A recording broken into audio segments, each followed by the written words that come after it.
Hello, everyone. My name is Derek Mosley. I'm the director of Marquette Law School's Lubar Center for Public Policy Research and Civic Education. I am being joined today by Charles Franklin, the director of the Marquette Law School poll. And I want to welcome you all to today's poll release. But before we get started, could everybody do me a favor and please check your phones? And if you could set them to off or vibrate so they don't go off during the time that we're here together.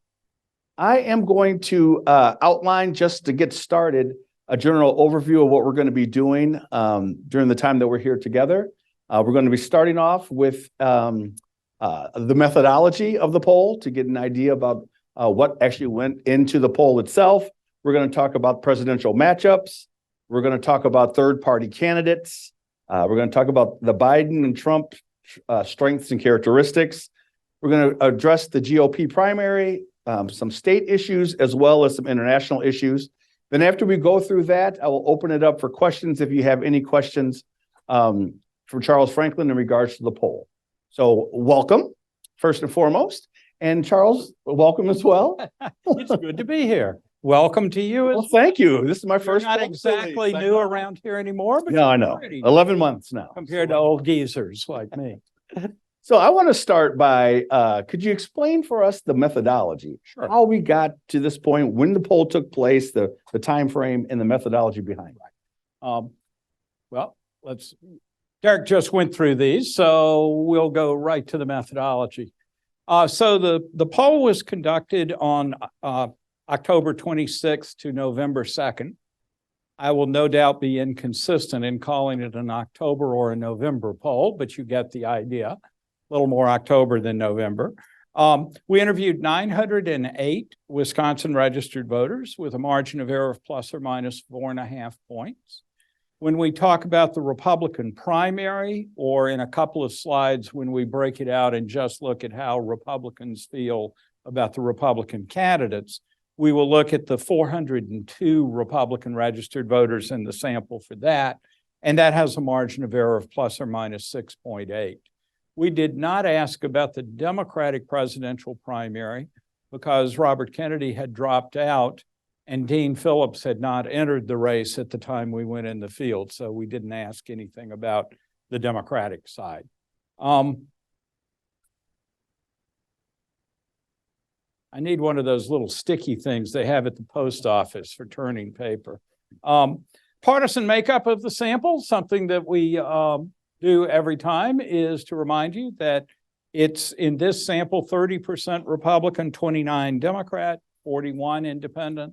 That's very close to what our long-term average since 2020 has been, 30 Republican, 28 Democrat, and 31 independent. So we're very close to what that margin is. So tell us about the methodology, the new parts of the methodology, because this is a new poll. Yes.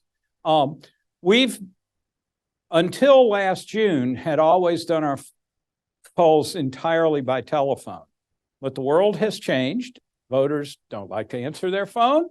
So if you don't answer your phone, we'll come pound on your door. No, we haven't quite gotten to that. That's old methodology. We used to do that in the 50s, but not anymore.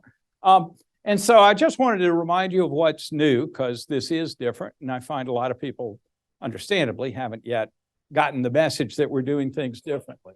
So the first is we use a hybrid sample that is partly, mostly, registered voters from the registered voter list, instead of in the past where we just randomly called numbers and asked if you were registered.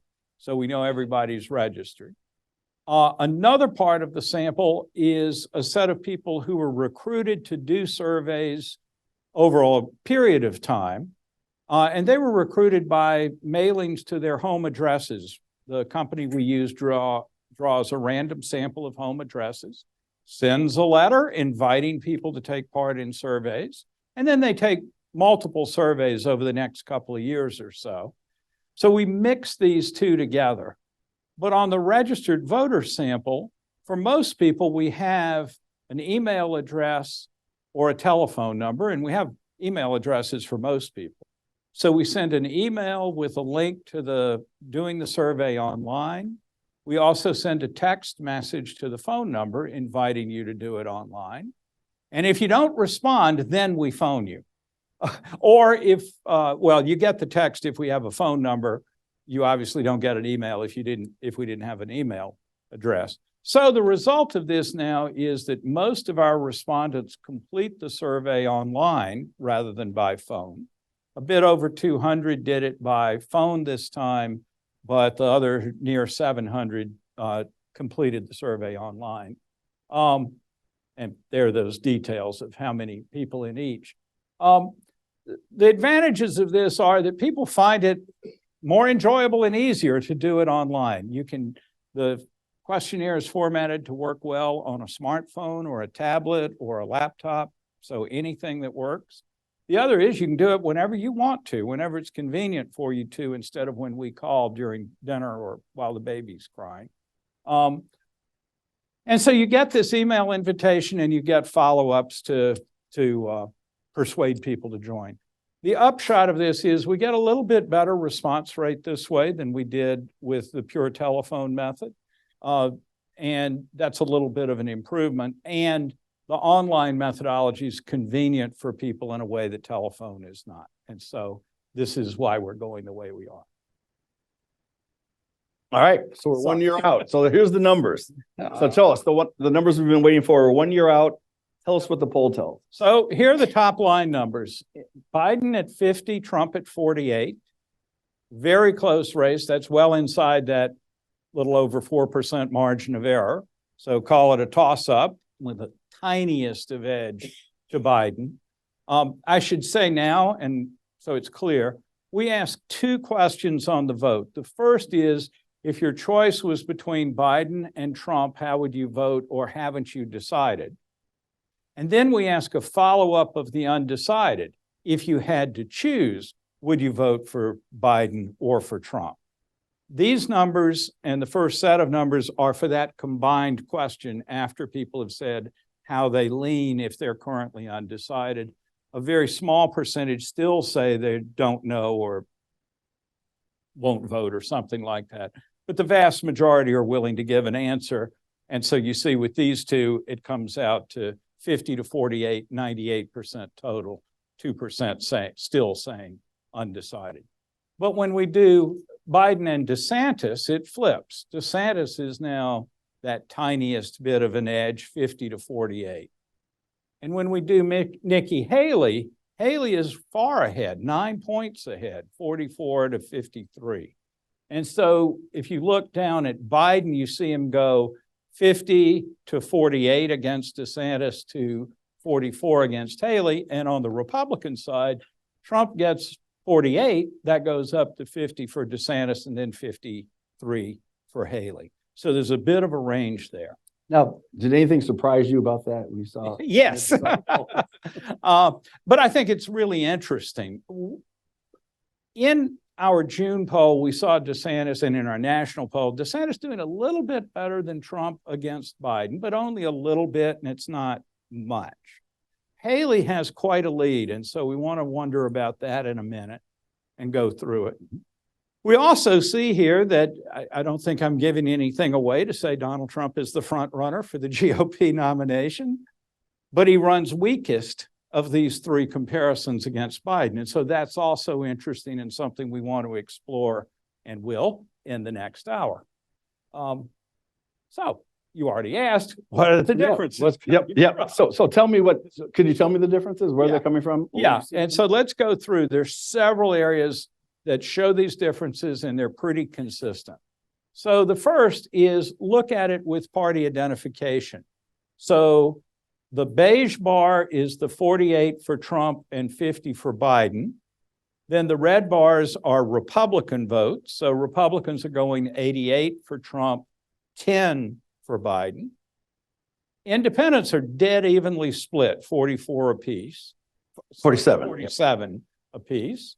And Democrats pretty solidly for Biden, only 6% of Democrats crossing over for Trump, but 94% of Democrats staying with Biden.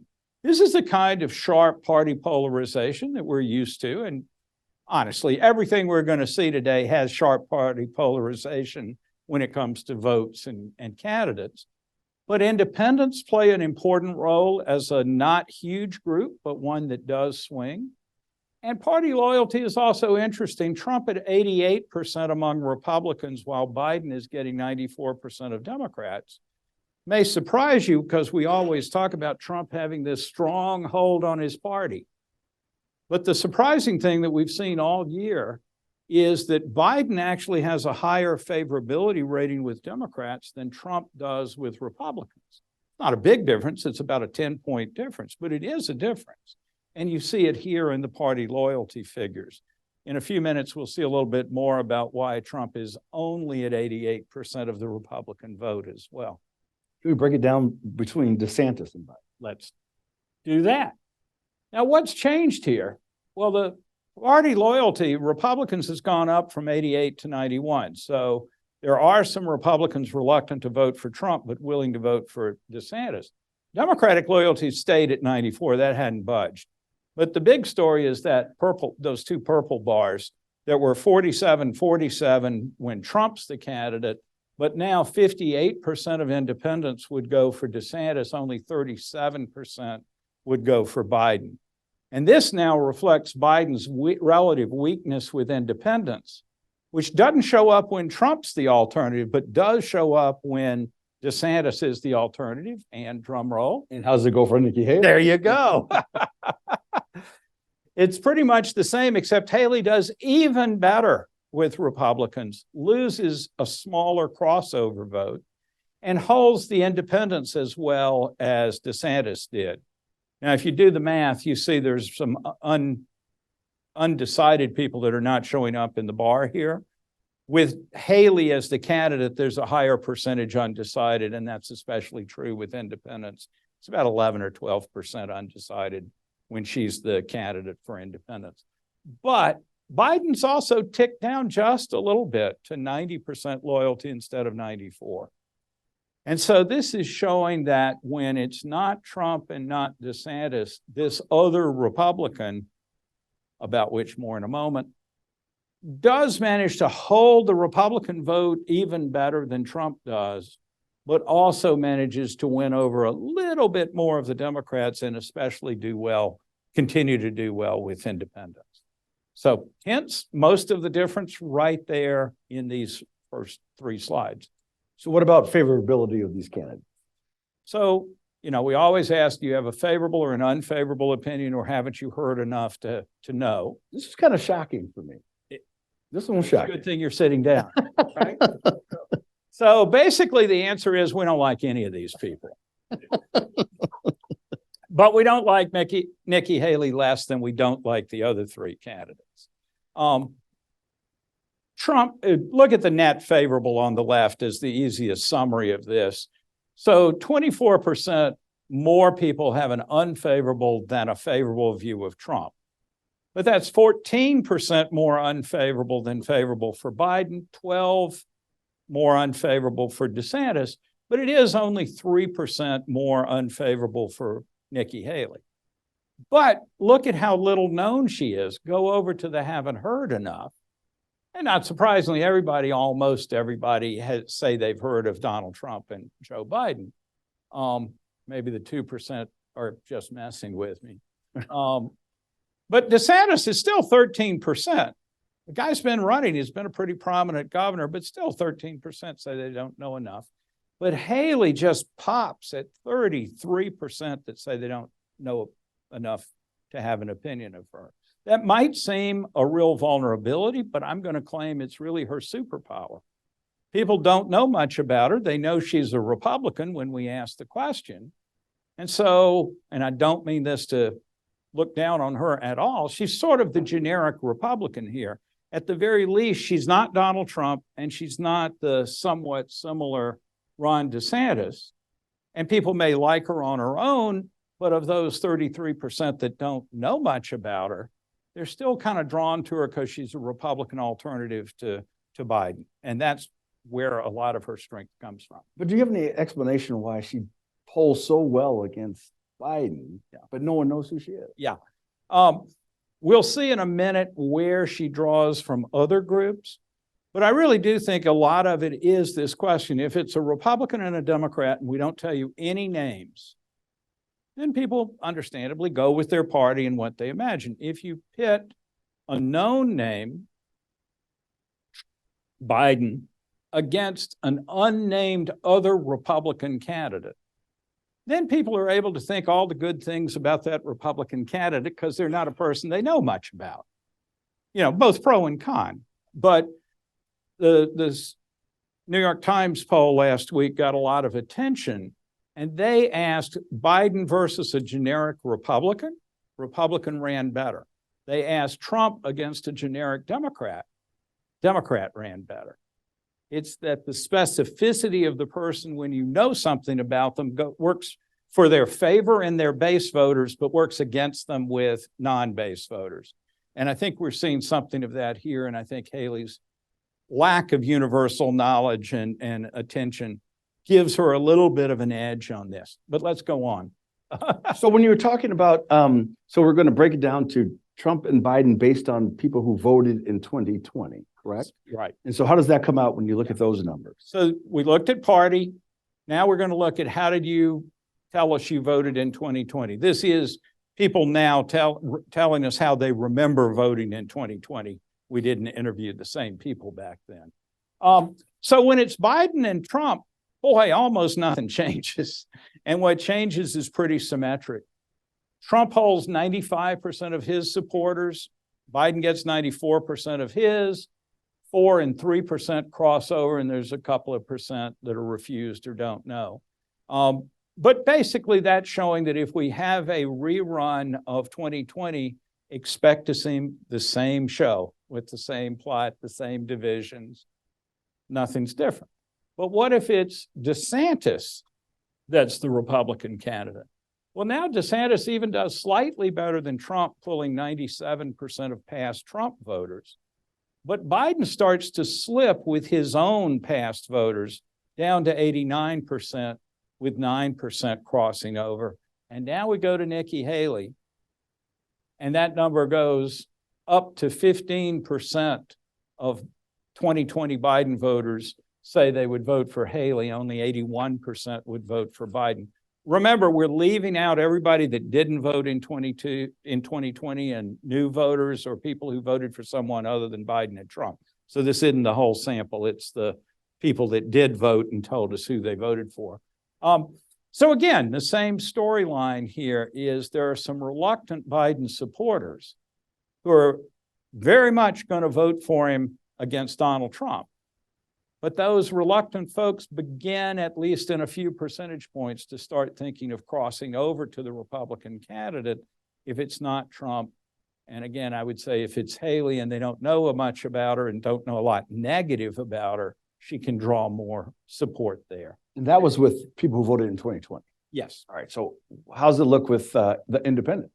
Well, this is the undecided. It's not the independents. Sorry. So remember, I told you we asked two questions. How are you going to vote, or are you undecided? And then we asked if you had to choose.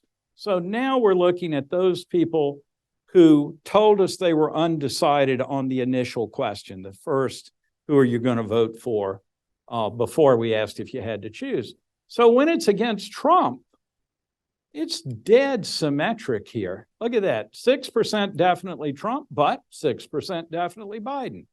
And it's 40 to 39, probably Trump and probably Biden, and a few folks out there on the right that say they don't know. So even, in this follow-up question, they still didn't want to pick somebody. So again, the Trump-Biden matchup, people know everything about these people. They voted in the past on this. Why would we expect, you would expect stability for now. But when we switch and look at the DeSantis-Biden matchup, only 7% definitely DeSantis, but 49 probably, only 34 probably Biden, and 0 definitely Biden. That's again reflecting Biden's weakness, except when he's paired against Donald Trump. And when we do Nikki Haley, it's pretty similar actually. 8 definitely Haley, 45 probably, 35 probably Biden, and again, nobody definitely Biden. Also here you see the higher don't knows when it's Haley. that again reflects that people don't know much about her. So a few of them still continue to say, I just don't know. Can we go to the Biden approval rating? Yes. So if I can see, I sit here and I don't turn the pages, and now there we go. So the first thing is overall Biden approval is down just a little bit this month compared to June, our previous poll. It's 42% approve of Biden, 57 disapprove. In June, it was 45 approve, 53 disapprove. So about a 3 or 4 point shift in each of those since the summer. But let's look at how you vote based on that Biden approval. And so here's the Trump-Biden comparison. You see at the very top, the 48 to 50 that we've been talking about. But if you strongly approve of Joe Biden, everybody in this sample would vote for him rather than Trump. And nearly as many, 94% of the somewhat approve. So there's only a little drop-off in intensity of approval. But the real important point is in the somewhat disapprove category, because those folks are counted in the disapprovers in the overall number I just gave you. But they actually go for Biden 57 to 38. So even though they somewhat don't like the guy, when paired against Trump, they go for Biden by not a trivial amount. But when they strongly disapprove, then it's overwhelmingly going for Trump, 93%. And so this is something that we saw in 2022 as well, that Biden's approval numbers have been pretty consistently in the low 40s for quite a while now. And yet we saw voters in 2022 somewhat disapproving, nevertheless voting for Democratic state candidates. But now we get to make the comparison within the presidential race, and you can see that they may not like Biden, or they're certainly not joyous about him. But on the other hand, in this comparison, they go with him. And what happens to DeSantis? DeSantis does a little better among the somewhat disapproved. So Biden still holds most of that support. He's down a little bit in the somewhat approved. But the somewhat disapproved, now it's 48-52, only slightly leaning to Biden in that group that he was winning pretty well. And remember, these are exactly the same people answering that question that are in this same category. So they shift quite a bit. When we do Haley, she now takes the lead with that somewhat disapproved group, 54-41. And so the stronger the image of the Republican candidate, is more Trumpy, for lack of a better term, the better Biden does with the somewhat disapprovers. But Haley, if you accept my claim that she's a little more of a generic candidate, not as closely aligned with Trump, she now takes the lead with this group, still winning, of course, almost everybody that strongly disapproves. So that's a little bit of Biden superpower, at least against Trump, is that people may not love him, but they still would vote for him when the opponent is Trump, and to a lesser degree DeSantis. So we want to go into third-party candidates. We won't spend a whole lot of time on it, but we want to talk about Kennedy. Yes, sir, because I think that's the interesting dynamic in this race, because people always talk about if Kennedy's in the race, is he going to pull from Joe Biden or is he going to pull from Donald Trump? And so what can you tell us about the third-party candidate? Absolutely. So the first thing is look at his favorability overall. The first line there, 31 are favorable to him, 39 unfavorable, but it's still really substantial. 30% say they haven't heard enough about him. So, you know, if you hang out in political salons, you think everybody knows everybody and knows everything, but not so much here. But to the question of which party might he be more of a threat to, he gets a 48-21 favorable rating among Republicans, but only an 11-61 among Democrats. So I think that's the first quick answer to the question. Simply is that Kennedy is much more appealing to Republicans than to Democrats. He's slightly net favorable to independents, though not as much so as Republicans. So that's a strength for him. among Republican and maybe to a lesser degree independent voters, but not very much evidence that he's a big threat on the Democratic side. If we consider voting for Kennedy. So we went through those three matchups of Biden versus Trump, DeSantis, and Haley. After we've done those, we say, if Robert F. Kennedy Jr. is on the ballot in November, how likely are you to vote for him instead of the Democratic or Republican candidate? Okay. And so 5% say they definitely vote for Kennedy. Another 23% say they'd probably vote for him. And then you can see it drops off 29 and 39, probably not and definitely not. But again, this same party difference shows up. The definitely vote is only a small difference. It's 6 for Republicans, 8 for independents, 4 for Democrats. I wouldn't make a whole lot of a 2-point difference between 6 and 4, but to the extent there's a difference, it looks slightly more appealing to Republicans. But when you look at the probably vote for Kennedy column, there's a big difference. 30% of Republicans, only 13% of Democrats, and 36% of independents. So that potentially could be a significant Kennedy vote, but more likely from Republicans than Dems. Look on the far right, definitely not vote for Kennedy. 25 for Republicans, 22 for independents, but a striking 60% of Democrats definitely would not vote for him. So again, I think that shows that his threat is much more to draw some voters away from Republicans, not so much that he's a threat within the Democratic Party, at least at this point. And does that change for, yep, I'm going to ask you about the. Yeah, then we do the same thing by that initial vote for Biden or Trump, or you haven't decided. And again, there's a little more draw from Trump.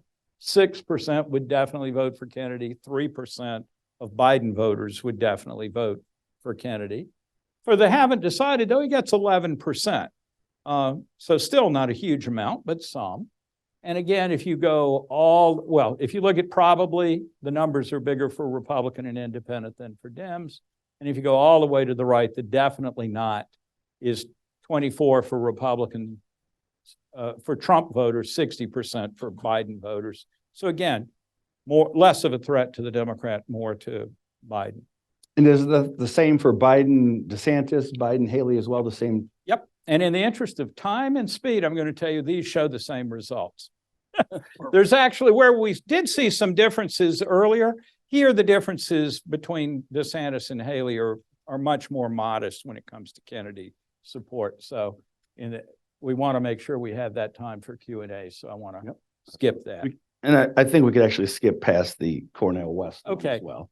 The only thing I would say here is look at how many people don't know Cornel West yet. Again, in DC salons and no doubt your favorite pints and politics night, people would think everybody knows him. Some people do know him more than others, but a lot of people don't. So we'll just go past that. Okay. So on job issues, let's get to the bread and butter. Yeah. How do people feel about where Trump stands on issues and how Biden stands? Yeah. Here the question is, do you think Joe Biden or Donald Trump would do a better job handling each of these? And they're sorted from the top, or the strongest for Trump, to the bottom, or strongest for Biden. Immigration and border security actually turns out the strongest for Trump, at least in net terms. 50% say Trump would do a better job, 30% Biden would. The economy, it's about the same, though 33% now think Biden would do better, still way on the short end of that. Handling foreign relations is a little bit tilted to Trump, but only a little bit, 5 points. Likewise, Biden handling Medicare and Social Security is only 4 points better than Trump. Certainly a long time Democratic strength, but not so much right now. But then on abortion policy, Biden a fair bit better, and on climate change, Biden a lot better. So at least on these 6 issues, they divide 3-3, but Trump has real strengths on the border and immigration and on the economy. Biden on abortion and climate change, and the other two are slight edges to either side. We intend to repeat these questions through the next 12 months because the question is not only where do they stand right now, but over the course of the campaign, do the campaigns manage to change anybody's minds about these things? So take this as our first baseline, and we'll be doing 14 polls between now and Election Day. So we will have both state and national polls. So we'll be monitoring how these strengths and weaknesses change with the campaign. Real quickly, can we talk about age? Yes. Age between Biden and Trump, and who's seen to be too old for the job?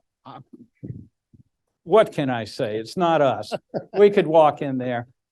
There you go. Biden is way, way older than Donald Trump, even though he's only 4 years older. So you can, we say this. Here are some phrases. How well do they describe each of the candidates? He's too old to be an effective president, too old to be president. 55% say that describes Biden very well, and 25% say that about Trump. The first column is the net. It's the percent that say very well or somewhat well, minus the percent that say not very or not at all. So it's, basically it describes him versus it doesn't describe him. So by a margin of 55%, 55% more people say Biden's too old. Only by a margin of 9% do they say Trump's too old. So that is quite a gap. Shares your values, the next one, both of those are negative. That means that more people say both of them don't share my values. It shares my values doesn't describe them more than does. Trump is a bit negative on that, and Biden a little less negative on that, but they're both negative. Neither has much of an advantage. If there is an advantage, is very slightly in Biden's favor, but a lot of people don't think either of them share. Has behaved corruptly. This is sort of the opposite of the too old side. A 5% margin say that does not describe Biden, but a 35% margin say it does describe Trump. And if you look at the very well column again, 31% say has behaved corruptly describes Biden very well, but 50% say it describes Trump very well. So the message or the arguments that Biden and his dealings with his son and whatever is signs of corruption, some of that message is getting through. But on balance, it's much more true that people see Trump as having behaved corruptly than Biden. And finally, and this is one to really watch over the year, has a record of accomplishments as president. Trump is dead even saying it does and doesn't describe him, but Biden, it's more negative. 17% more say that does not describe Joe Biden. This is the case that on the one hand drives Democrats crazy because they say, look at all the legislation he passed. But this is also where a campaign could make a real difference, right? I'm pretty sure you'll see ads for the next 12 months touting things that Biden has done. And does that move opinion at all over the coming 12 months? So pay attention to that right now, but appreciate that Biden is not getting much credit for the things that he's done as president. Donald Trump, it's sort of an even wash, so it's not like he's particularly strong on this, but he's stronger than Biden is right now. And again, his campaign will make similar arguments about what he's accomplished, so watch that. So I think it's important for us to mention, because tonight there is a debate in Miami, a Republican debate. So I want to go through just quickly, I want to go through the numbers from the June poll to the poll we're talking about today in regards to numbers of the candidates that are in the primary. Yes. Sorry, I'm a little lost at this point. No, you're right there. You're good. Okay. The GOP primary. Sorry. Yeah. Sorry. So we have Trump leading, followed by DeSantis, followed by Haley. That's the middle column. Trump at 38% of those Republican voters in the sample. DeSantis at 18, Haley at 11, and everybody else is below 5%. In June, we had a very close DeSantis-Biden matchup, which now DeSantis-Trump, sorry. Trump has added 7 points to that to get up to 38, but DeSantis has fallen 12 points from 30 to 18, as we've seen him do in most national polling as well. While Haley has come up 8 points from 3 to 11, still it's a 20-point margin for Donald Trump. Also, let me put this in perspective nationally. Nationally, Trump is running in the mid to upper 50s on this measure. But it's interesting that the latest Iowa poll that just came out last week has Trump at 43 in Iowa. So that's still a little better than our 38, but it does suggest that maybe the Midwest, or at least our two states that we have measures for, maybe Trump's not quite as strong as he's doing nationally. The other thing to point out, of course, is none of the Republican candidates have been spending any time here campaigning for our April primary at this point. And so attention to the race may be a little lower. Notice 24% of Republicans say they don't know who they'll vote for at this point. So there is a substantial undecided on this. And the next chart just talks about favorability among Republicans. Yep. Basically, unlike the general population where everybody hates everybody, among Republicans, all three of these are viewed pretty positively, though the don't know rate, they haven't heard enough, is still quite high for Haley and even a little bit high for DeSantis. I think one thing I did want to point out specifically is Trump is at 69 favorable, 28 unfavorable in this poll. Over the long haul, we've seen him at about 70% favorable with Republicans and about 30% unfavorable. So that 30% unfavorable among Republicans is also why he does the least well against Biden.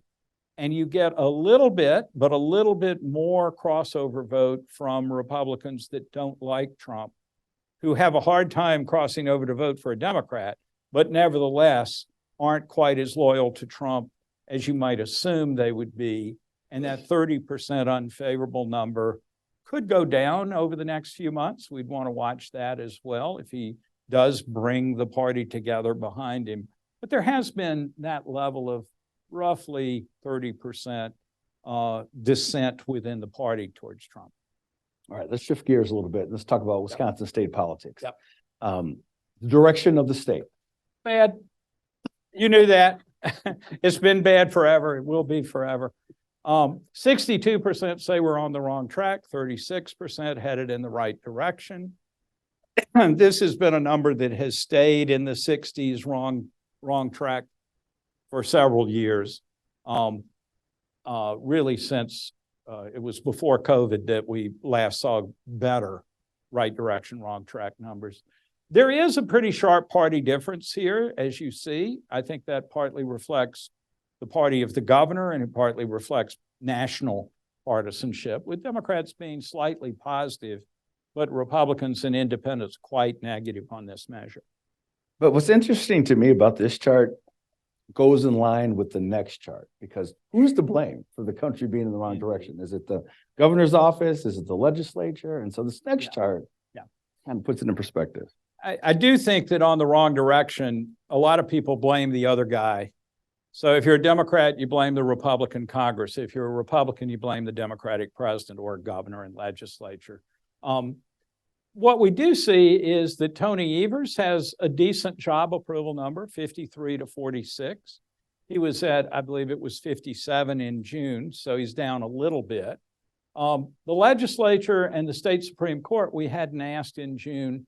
You can see the legislature is significantly underwater, 40% approves, 57 disapprove, and the state Supreme Court, 51 approve, 43 disapprove.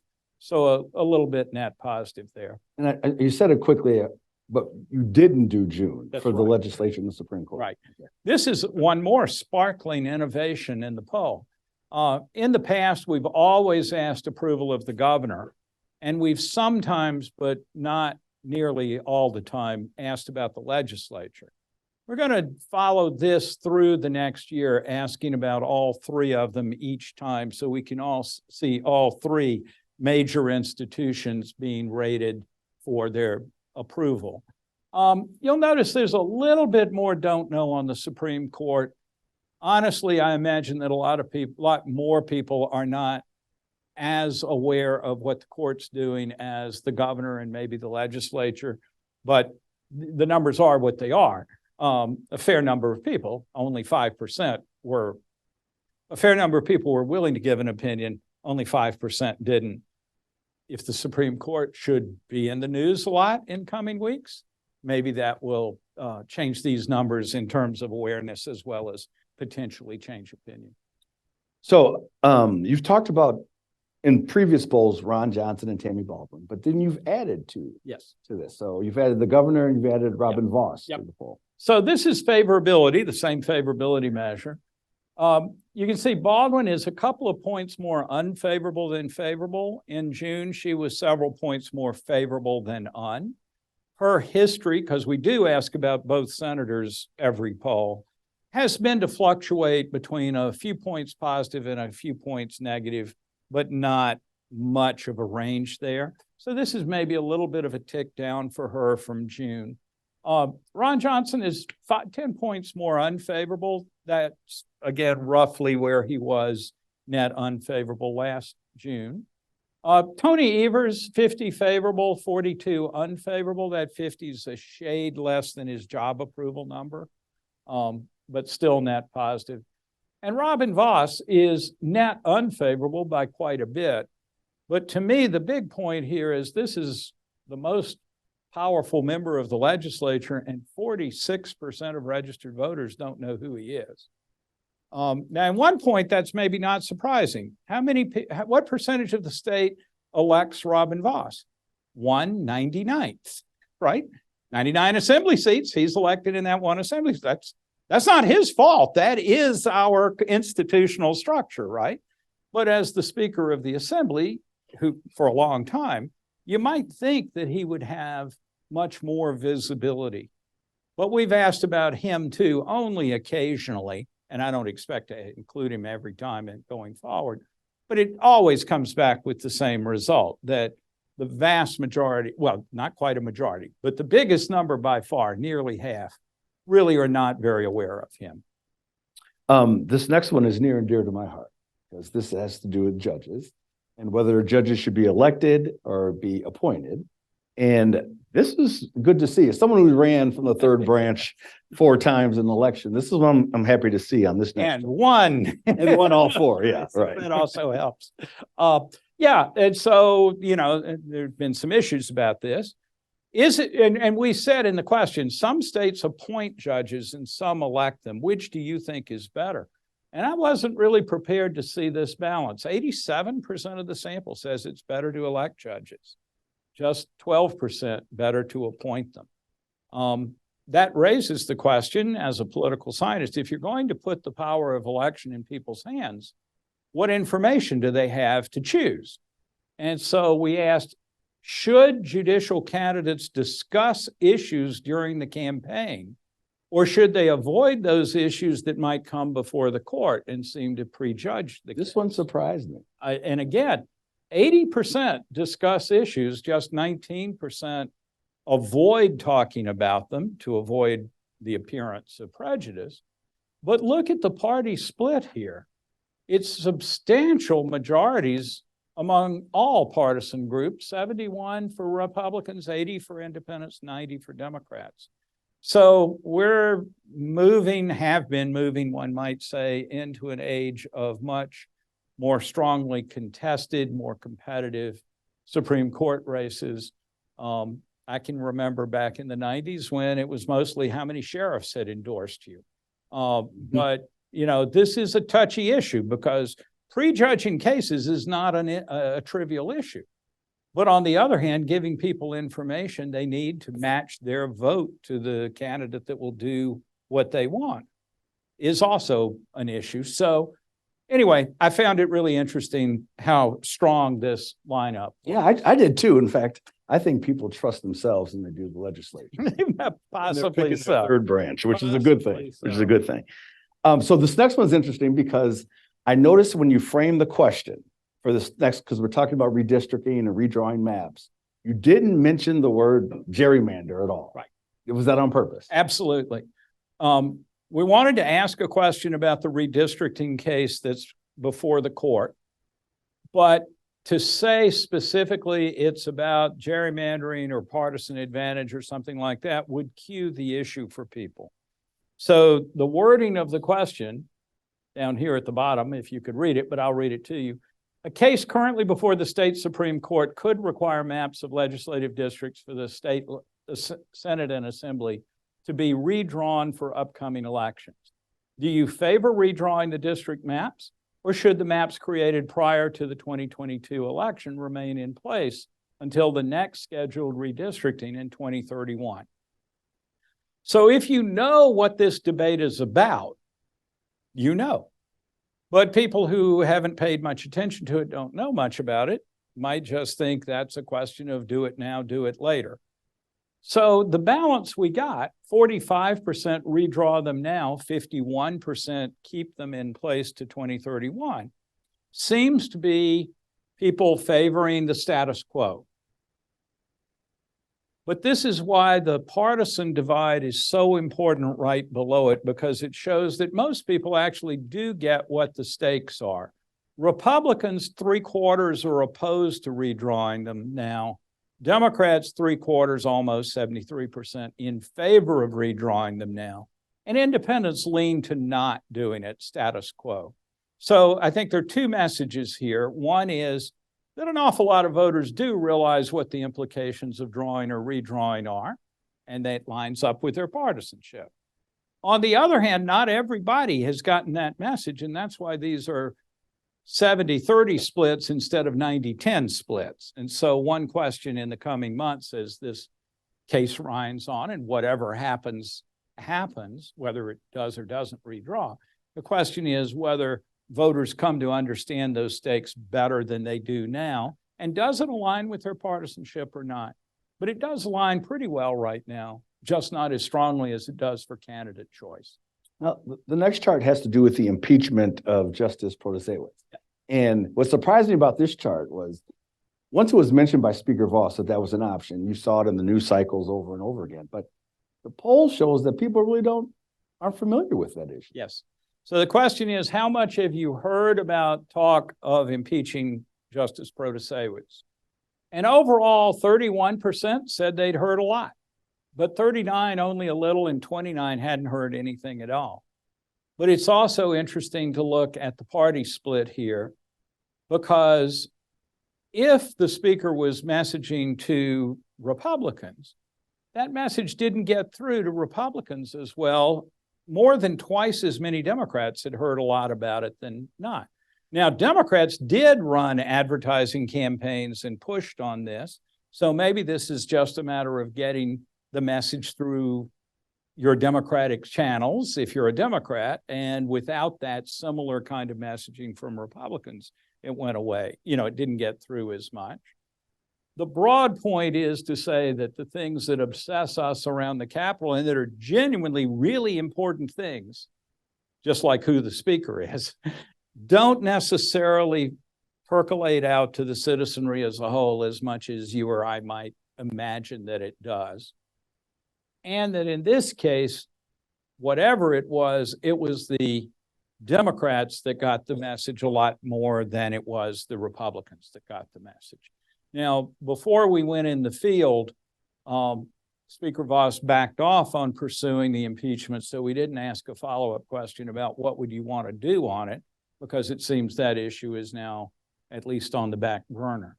But I think the combination of electing judges, what kinds of issues you talk about or don't talk about, speak very clearly and directly.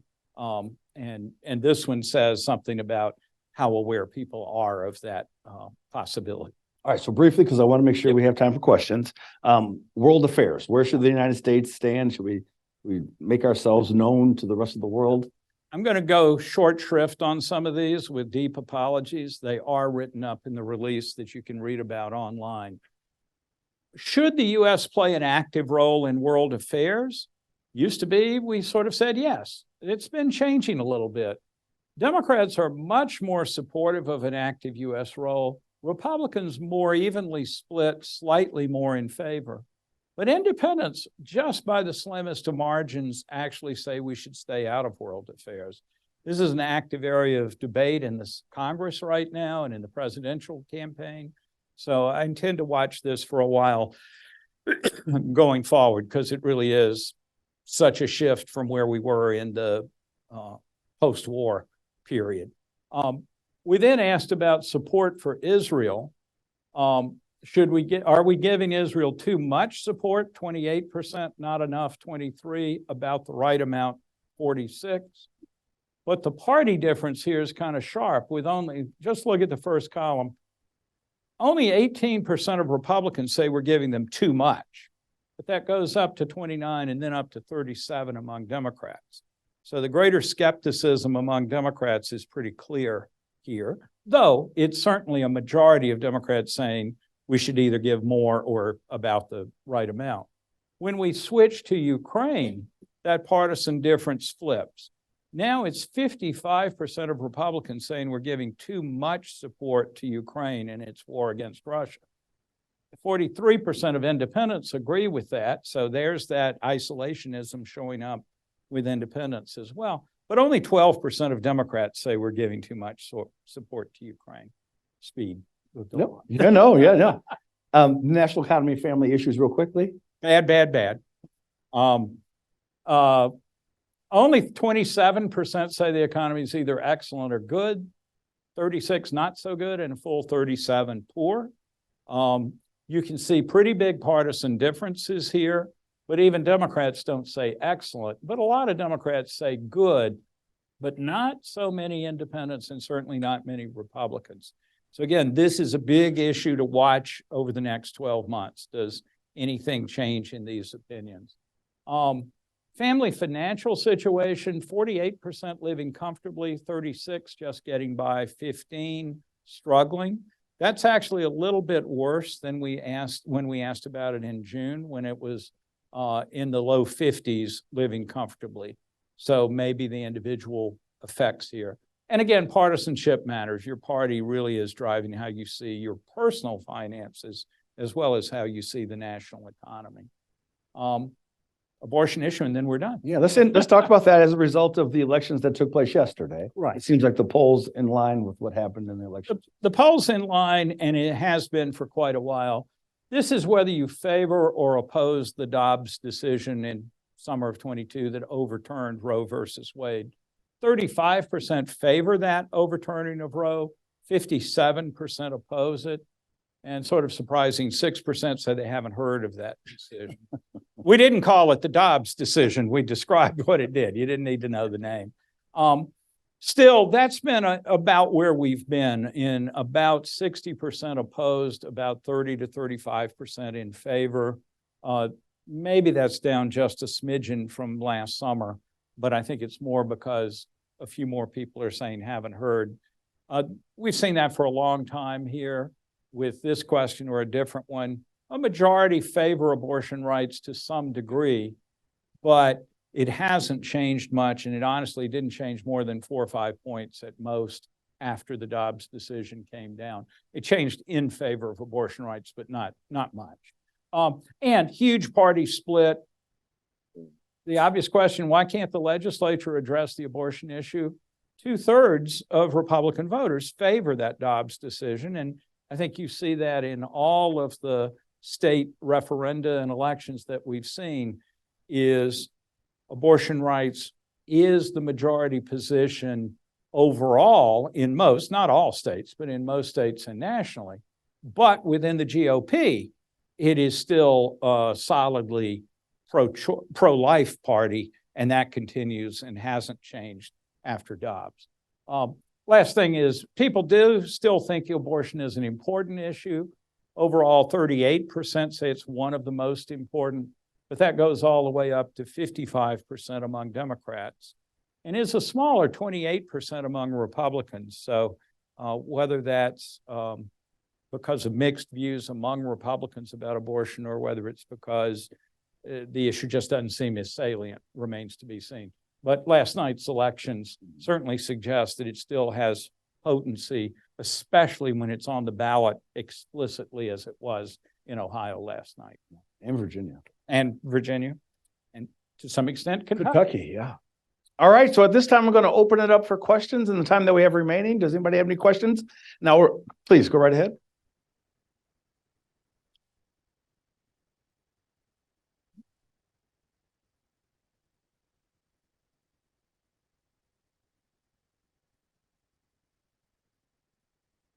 I'm going to repeat it for everybody who didn't hear it. Yeah. In regards to Biden and his age, is Charles going to ask any questions in regards to his running mate, Kamala Harris? Yeah. We've routinely asked about favorability to her. I didn't tell you about it here, but we usually ask about her. She's a few points less favorable than Biden is, but that's normal for vice presidents. I don't think she's exceptionally low on that. I see no evidence that the campaign is thinking about making a change. If that became more of a real issue rather than just a hypothetical, we might pursue it, but I don't see it as very likely as an outcome yet. In the back, oh, yeah.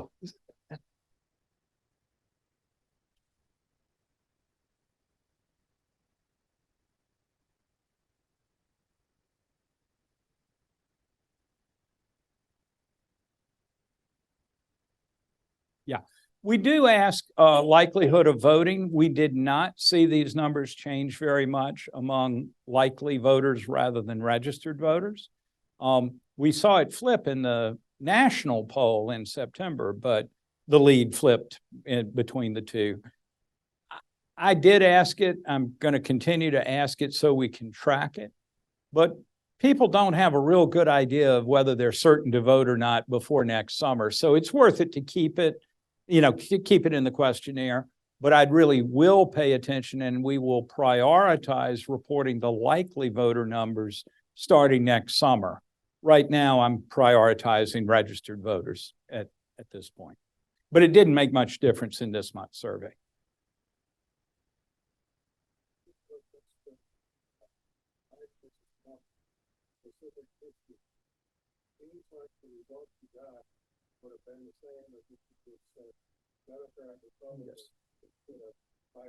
Yes. Yeah.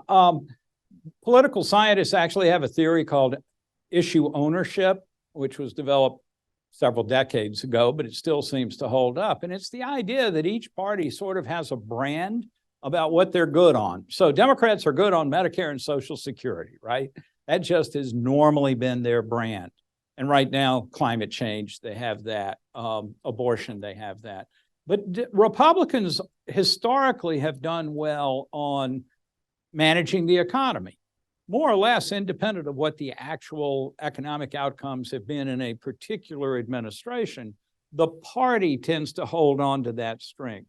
So I think with Trump, you've got to say his emphasis on the border, his emphasis on the economy are part of the campaign pitch, but they also align with the traditional strength of the GOP. What I do find interesting is this is exactly the same set of people, but they're seeing Republican better on one set of issues and Democrat better on the other. It's not like they're only seeing every one of them sees their party is better. There is variation across the issues. Then it becomes which of these are really salient issues in November for actually making vote choices. And, it's hard to bet against the economy on that one. But does opinion change on it? I mean, Joe Biden's going to do everything he can to convince you that Bidenomics is a good thing, not a bad thing. And does he succeed? Then those numbers might shift. If he fails, then Trump has the clear initial advantage on it. I see a lot of the questions, and like a lot of people say, some people got deep for that, but it's like companion questions to all of these would be, where do you get your information? Yes. And we have done that sometimes, and you will be shocked to know that viewers of Fox have different ideas than viewers of MSNBC. The big question, though, is it the news that's making them think that, or did they choose the news because they wanted to hear what they wanted to hear? And I think it's a blend of those, but it certainly is a lot of you pick out the source that makes you feel good. So I don't usually ask that just because I think it's sort of a self-fulfilling prophecy. But good research, and not not my research, but people in journalism and communications are doing wonderful stuff, measuring the actual content of news and social media and matching it up with people's opinions. And they do show that what you hear does shift your opinion some in some fancy controlled experiments that is not my work in trade. All right, we are at our time, our allotted time. I want to thank everybody for being here. I want to thank Charles Franklin for presenting the poll. And please, most of you are on our mailing list. Please take a look at the things that are coming up. We have some great events coming up, and we hope to see you there. Everybody get home safely.